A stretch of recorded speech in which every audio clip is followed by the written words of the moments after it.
अब भोलि 18 गते बेलुका 7 बजे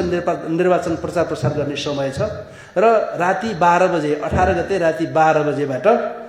शून्य समय, स्थिर समय अथवा मौन अवधि भनेर सुरु हुन्छ। यो मौन अवधिको सन्दर्भमा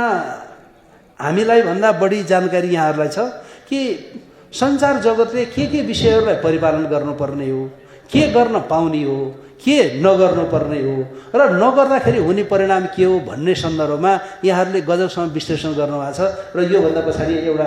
मतलब कार्यक्रम पनि अलि लामै छ, त्यो कार्यक्रममा पनि यहाँहरूले राम्रोसँग जानकारी लिनुहुनेछ र त्यो जानकारी लिनुभन्दा पनि यहाँहरू आफै सक्षम हुनुहुन्छ, आफैले काम गरिराख्नु भएको छ, आफैले सम्पादन गरिराखेको कामको सन्दर्भमा धेरै शिक्षा त लिनु नपर्ला, तैपनि यो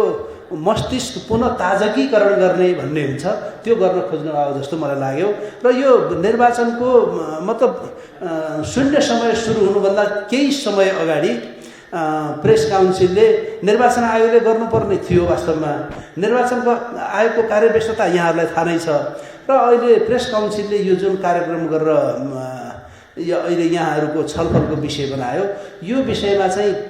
प्रेस काउन्सिलप्रति हामी निर्वाचन आयोग आभारी